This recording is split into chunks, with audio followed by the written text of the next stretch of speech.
Olá, tudo bem com você? Estamos aqui mais uma vez para estudarmos juntos a Palavra de Deus. O tema que estudaremos agora é muito fascinante. Iremos aprender detalhes maravilhosos sobre a volta do nosso Senhor Jesus Cristo. Opiniões as mais diversas e, na maioria das vezes, desencontradas, marcam aquilo que as pessoas pensam a respeito deste tema. Que tal, então, vermos agora algumas opiniões pessoais sobre este assunto?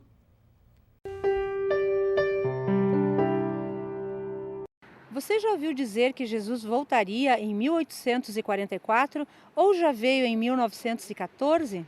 Já ouvi falar.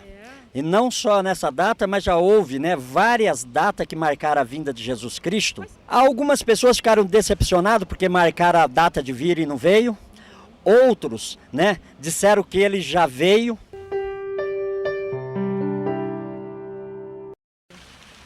Eu já ouvi a respeito de 1844. Não é que eles dissem que ele voltaria, eles previam sobre uma data, que eles fizeram um cálculo de uns números que ele voltaria nessa data.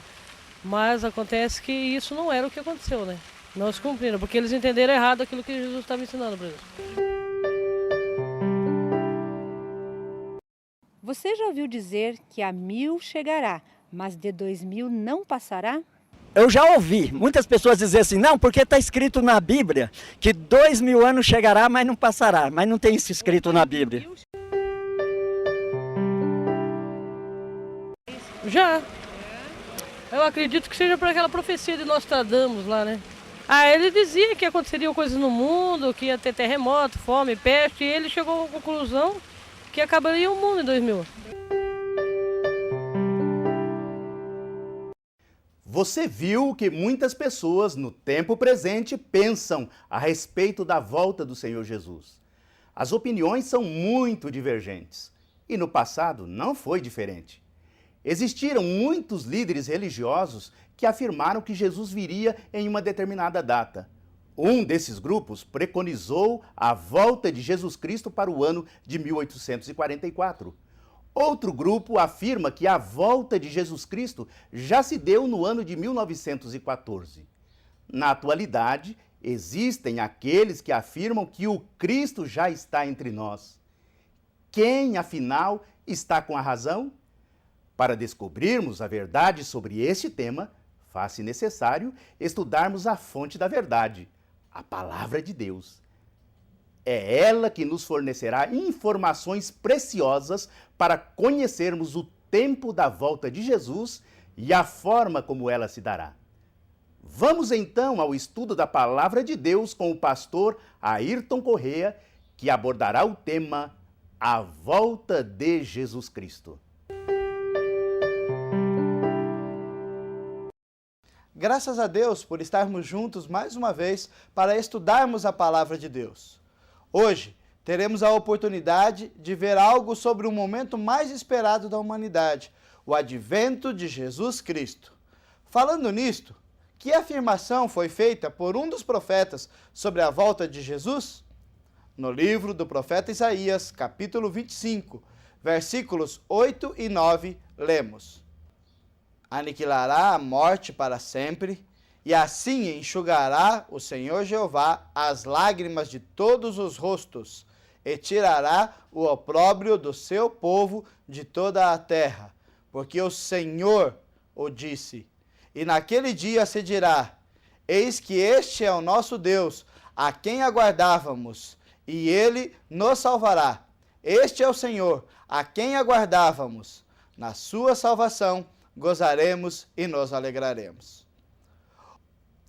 O profeta Isaías afirmou que Jesus voltaria para buscar todos aqueles que são dele. Isaías exerceu seu ministério profético em cerca de 700 anos antes de Cristo. É maravilhoso saber que mesmo antes da primeira vinda de Cristo, Deus trouxe ao conhecimento do seu servo detalhes referentes à segunda vinda.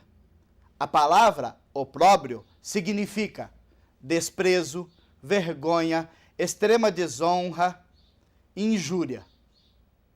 Que garantia Jesus nos dá de que ele voltará? no Evangelho de João, no capítulo 14, versículos 1 a 3. Não se turbe o vosso coração. Credes em Deus, crede também em mim. Na casa de meu pai há muitas moradas. Se não fosse assim, eu vou-lo teria dito, vou preparar-vos lugar. E se eu for e vos preparar lugar, virei outra vez e vos levarei para mim mesmo, para que, onde eu estiver, estejais vós também. Jesus afirmou aos discípulos: não fiquem tristes, eu voltarei e vos levarei para mim, para estarmos sempre juntos. Turbar-se significa ficar perturbado, entristecido, inquieto, desassossegado, sentir grande agitação na alma. Com as palavras, vou preparar-vos lugar, Jesus desejava diminuir o sofrimento que naquele momento parava sobre os discípulos, em virtude da separação anunciada pela sua morte. Esta perda temporária seria recompensada com a morada existente na casa do Pai, reservada a todo aquele que perseverasse crendo nele. Isto seria garantido pela sua ascensão e segunda vinda para buscá-los. E os anjos, que falaram sobre esta volta? E, estando com os olhos fitos no céu, enquanto ele subia, eis que junto deles se puseram 2 varões vestidos de branco, os quais lhes disseram: varões galileus, por que estáis olhando para o céu? Esse Jesus, que dentre vós foi recebido em cima, no céu, há de vir, assim como para o céu o viste ir. Os anjos de Deus, no momento em que Jesus estava sendo arrebatado, reafirmaram que ele voltaria. Embora no texto de Atos, capítulo 1, versículo 10, não encontramos a expressão anjos vestidos de branco, e sim varões vestidos de branco, podemos afirmar que se trata de anjos, pois em outras oportunidades verificamos isto acontecer, tais como em Marcos, capítulo 16, verso 5, e Atos, capítulo 10, verso 31. E qual a diferença entre a primeira e a segunda vinda de Jesus?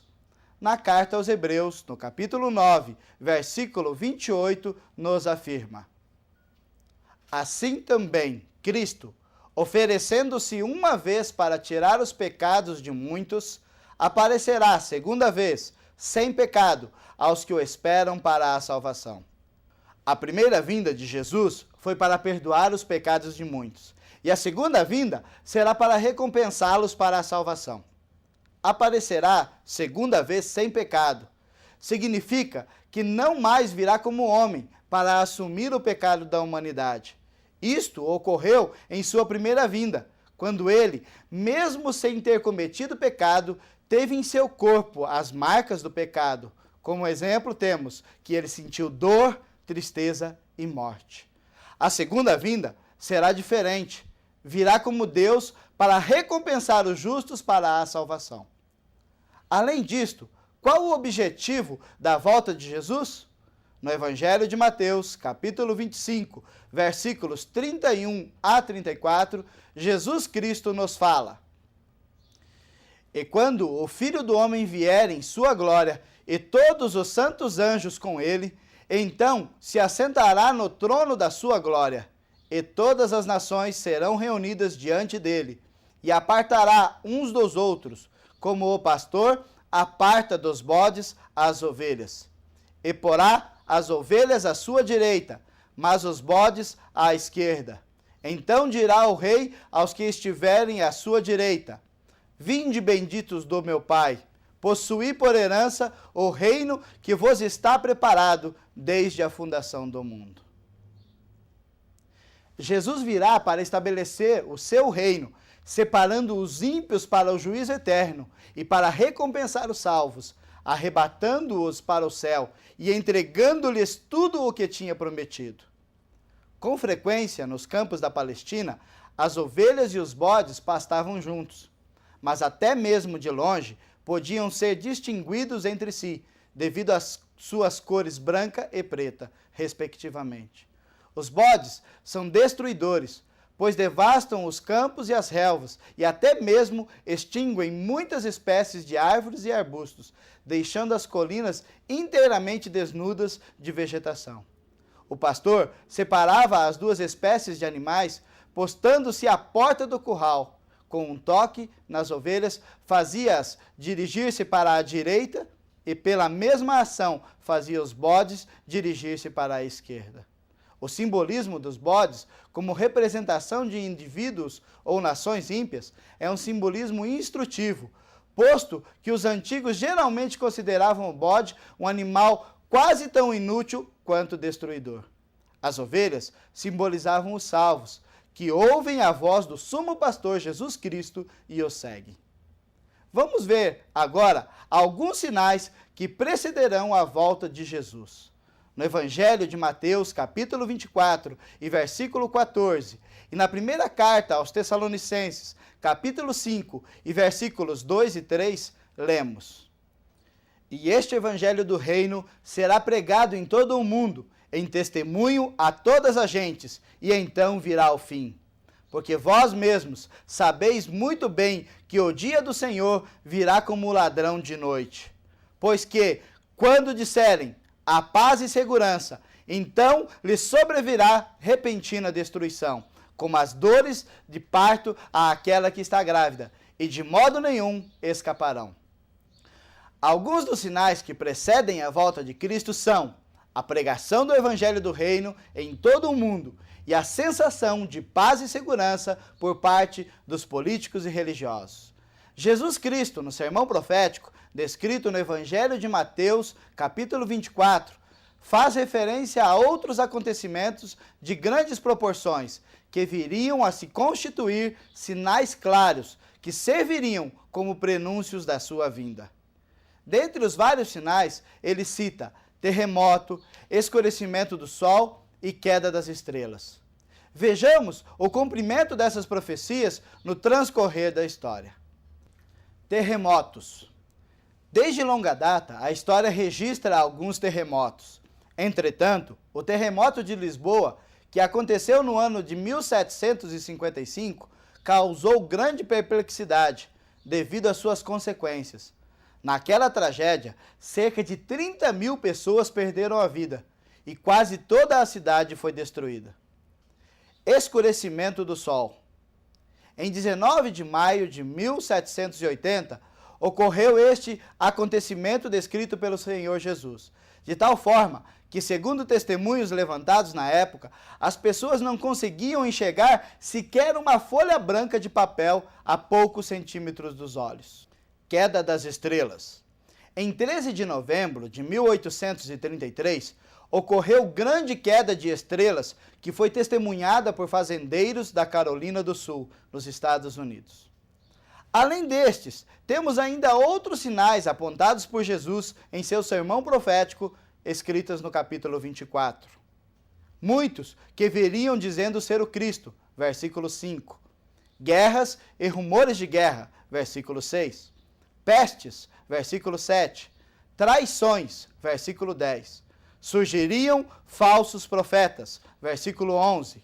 Esfriamento do amor, versículo 12.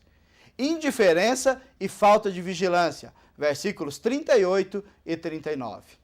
Como podemos notar, a maioria dos sinais que precederiam a volta de Jesus Cristo já aconteceram e foram deixados como aviso para nós estarmos atentos. E será que Jesus voltará secretamente? E quando se dará esta volta? O próprio Jesus nos revelou isto no Evangelho de Mateus, capítulo 24, versículos 23 a 27, e ainda os versículos 30 e 31 e 36. Então, se alguém vos disser, eis que o Cristo está aqui ou ali, não lhe deis crédito, porque surgirão falsos cristos e falsos profetas, e farão tão grandes sinais e prodígios que, se possível fora, enganariam até os escolhidos. Eis que eu vô-lo tenho predito. Portanto, se vos disserem, eis que ele está no deserto, não saiais. Eis que ele está no interior da casa, não acrediteis. Porque assim como o relâmpago sai do Oriente e se mostra até ao Ocidente, assim será também a vinda do Filho do Homem. Então aparecerá no céu o sinal do Filho do Homem, e todas as tribos da terra se lamentarão e verão o Filho do Homem vindo sobre as nuvens do céu com poder e grande glória. E ele enviará os seus anjos com um rijo clamor de trombeta, os quais ajuntarão os seus escolhidos desde os quatro ventos, de uma à outra extremidade dos céus. Porém, daquele dia e hora ninguém sabe, nem os anjos do céu, nem o Filho, mas unicamente meu Pai. Apesar de muitos falarem que Jesus já voltou e outros que voltará secretamente, a Bíblia nos afirma que sua volta será visível, com muito barulho, a todos os que estiverem vivos, sendo que o dia e a hora ninguém sabe. Veja algumas informações contrárias aos ensinos bíblicos aqui vistos e que têm sido disseminadas por muitos. Guilherme Miller profetizou que Jesus voltaria no outono de 1844. Os seus seguidores, entre eles Ellen White e Tiago White, que são os fundadores da Igreja Adventista do Sétimo Dia, professaram também essa fé. Charles Russell ensinou aos seus seguidores que a segunda vinda de Jesus já se realizou em 1914. Com tal ensino, deu-se início ao movimento que hoje conhecemos como os Testemunhas de Jeová. Apesar da opinião popular afirmar ser bíblica, que a profecia de 1000 anos chegará, mas de 2000 não passará, não é verdade. Não encontramos em lugar algum tal afirmação. Essa frase foi popularizada por Nostradamus, que praticava a astrologia e a alquimia. Para dar essa informação, ele inspirou-se em um livro apócrifo do Novo Testamento, denominado o Evangelho de São Tomé. Depois de vermos tudo isso, qual deve ser a nossa atitude enquanto aguardamos a volta de Jesus? Na Epístola de Tiago, capítulo 5, versículos 7 e 8, nos diz: Sede, pois, irmãos, pacientes até a vinda do Senhor. Eis que o lavrador espera o precioso fruto da terra, aguardando-o com paciência, até que receba a chuva temporã e serôdia. Sede vós também pacientes, fortalecei os vossos corações, porque já a vinda do Senhor está próxima. Devemos aguardar a volta do Senhor com paciência, fortalecendo os nossos corações para que sejamos achados dignos por Ele na sua volta. E quando chegar este dia, que grande acontecimento se dará? O apóstolo Paulo, na primeira carta aos Tessalonicenses, no capítulo 4 e versículos 15 e 16, diz-nos: Dizemo-vos, pois isto, pela palavra do Senhor, que nós, os que ficarmos vivos para a vinda do Senhor, não precederemos os que dormem, porque o mesmo Senhor descerá do céu com alarido e com voz de arcanjo e com a trombeta de Deus. E os que morreram em Cristo ressuscitarão primeiro. Na volta de Jesus, os que morreram em Cristo ressuscitarão. Mais detalhes sobre esta ressurreição você terá no nosso próximo estudo. Porém, você deve estar preparado para este dia, crendo nas afirmações sobre a volta, para que desta forma possa desfrutar das maravilhas que estão reservadas para os servos fiéis.